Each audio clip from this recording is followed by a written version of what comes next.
Pemirsa, selamat malam. Anda menyaksikan Prime Talk, tajam mendalam bersama saya, Rory Asyari. Pemirsa, golput atau golongan putih adalah hak semua orang. Kita berhak memilih, kita juga berhak untuk tidak memilih. Namun menjadi golput pun ada konsekuensinya. Pada pemilu Amerika Serikat di tahun 2016, tingginya golput di sana yakni yang mencapai 38% menjadi salah satu faktor kenapa Hillary Clinton kalah. Pada waktu itu saya yang sedang liputan di sana di Washington DC dan juga di New York menemukan bahwa banyak pemilih Partai Demokrat yang tidak keluar dari rumah, ini khususnya bagi masyarakat kulit hitam dan tidak memilih Hillary Clinton. Ini akibatnya Donald Trump menang di sana. Nah, kita juga tidak ingin apa yang terjadi di Amerika Serikat, yakni memenangkan capres yang tidak kita inginkan terjadi di sini. Tapi kalau misalnya kita melihat data dari Indikator Politik Indonesia, ini adalah survei elektabilitas paslon. Per Desember 2018 kemarin, angka golput apabila Anda perhatikan adalah 1,1%. Namun menurut Burhanuddin Muhtadi, Direktur Eksekutif dari Indikator Politik Indonesia, angka ini bisa naik berkali-kali lipat dikarenakan ketika dilakukan wawancara tidak semua orang jujur untuk menjawab apakah mereka akan golput atau tidak. Prediksi dari Burhanuddin Muhtadi adalah golput bisa mencapai 20%. Ini merupakan akumulasi dari orang yang memang sengaja golput, orang yang kemudian mereka adalah undecided voters atau belum menentukan, dan juga swing voters, sehingga potensinya 20-25%. Padahal di tahun 2014 lalu, Pilpres kita golput mencapai 29,01%. Ini angka yang cukup tinggi untuk ukuran golput. Nah, sekarang kita perhatikan pemirsa di sini, percakapan golput di sosial media akhir-akhir ini atau khususnya di bulan Januari cukup tinggi. Mulai dari online media, kemudian Facebook, yang paling tinggi adalah Twitter. Anda lihat hasilnya sangat banyak dibandingkan dengan platform yang lain, mencapai 77.500 percakapan. 51% dari angka ini adalah ajakan untuk tidak golput. Namun 49% yang kita temukan di Twitter, ini sumbernya adalah Political Wave dan juga Drone Emprit, suatu sistem untuk memantau percakapan di sosial media. 49% dari angka ini menemukan adalah ajakan masif untuk golput atau untuk tidak memilih pada Pilpres nanti. Nah, jangan dipikir golput tidak memiliki konsekuensi seperti yang tadi saya sampaikan di awal. Ada 5 konsekuensi ini menurut Perludem.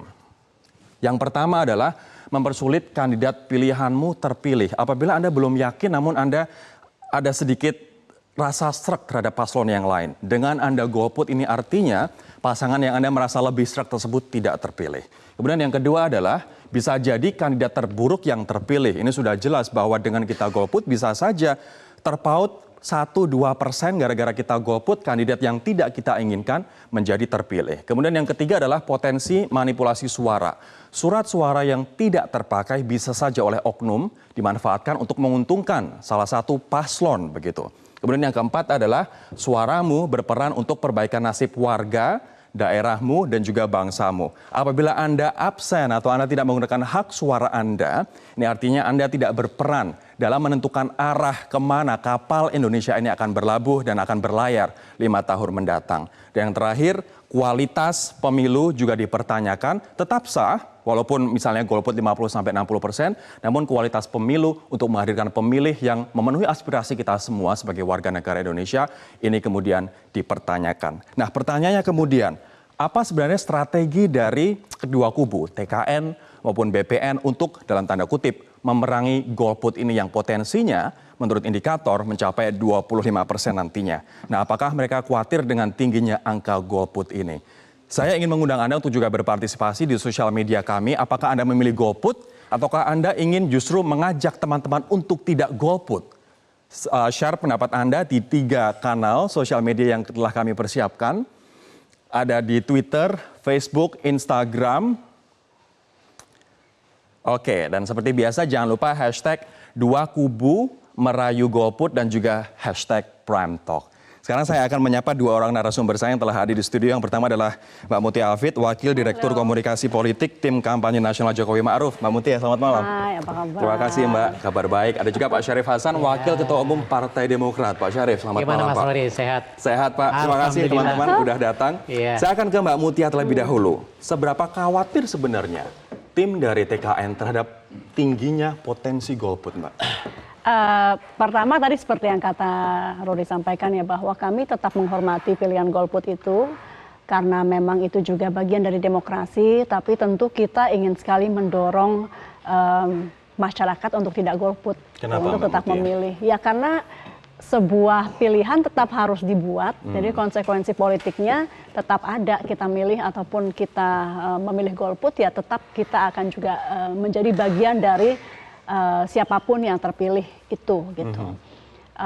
Kita juga ingin kalau insya Allah menang ya Pak Syarif dari kami, tentu legitimasi terhadap calon kami jika terpilih itu juga kita inginnya kuat. Jadi Legitimasi artinya, yang lebih kuat. Iya, jadi kalau misalnya golput, nauzubillah min dzalik, tapi kalau misalnya golput lebih besar daripada jumlah pemilih, itu seolah legitimasi dari kekuatan calon yang terpilih itu menjadi lemah. Walaupun nantinya. tetap sah hasil pemilu Iya, begitu iya, ya. betul. Kalau Pak Syarif khawatir tidak tingginya potensi golput akan menggerus perolehan suara paslon 02, Pak? Ya, salah satu keberhasilan penyelenggaraan pemilu itu adalah salah satu indikatornya adalah besarnya golput atau partisipasi. Ya. Nah, artinya apa? Menjadi tanggung jawab semua, ya, setiap warga negara terhadap partisipasi tersebut. Itu mutlak. Sebagai warga negara tentunya kita harus berpartisipasi. Kenapa? Karena 5 tahun ke depan ditentukan oleh satu suara dari masyarakat. Nah, yang kedua, tentunya yang paling bertanggung jawab tentang partisipasi ini adalah penyelenggara KPU. Ya. Ya. Nah, yang kedua adalah partai-partai politik, tanggung Dan juga jawab calon, moral. dan juga calon yang diajukan ya, dong, Pak. tentunya dan calon yang diajukan. Tetapi urutannya kira-kira demikian. Oke. Nah, lagi-lagi bahwa setiap warga negara Republik Indonesia itu punya tanggung jawab moral untuk ikut menentukan, memberikan vote-nya untuk menentukan nasibnya 5 tahun ke depan. Tapi ini pertanyaan saya untuk kedua teman saya ini belum terjawab. Ke Pak Syarif dulu, khawatir nggak akan tergerus suaranya dengan tingginya potensi golput, Pak? Tentunya kita cukup prihatin dan mengkhawatirkan. Kenapa? Lagi-lagi menurut survei juga itu kebanyakan yang golput itu kan yang usia muda kelihatannya.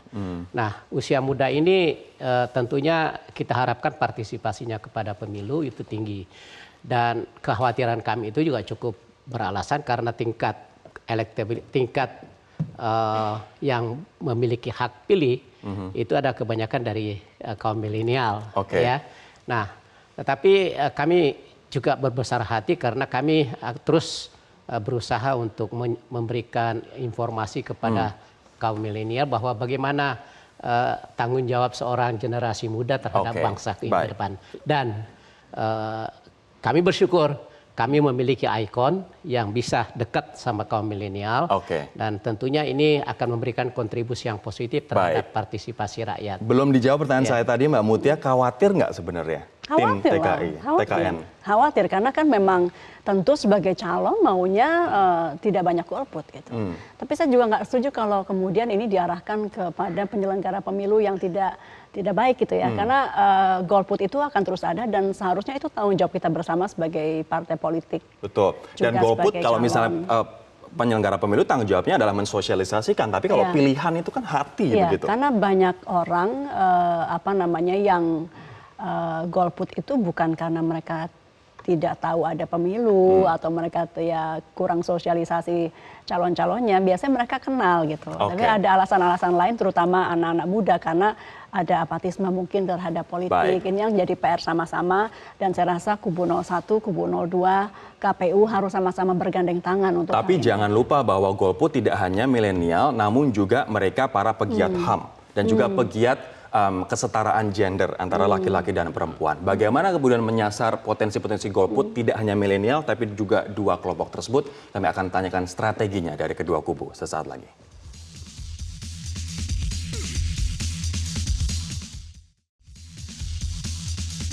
Saya akan ke Mbak Mutia sekarang. Apa kemudian strategi dari TKN, Mbak, untuk merangkul golput yang tidak hanya milenial, tapi juga mereka yang berpotensi golput dari pegiat HAM, pegiat kesetaraan gender?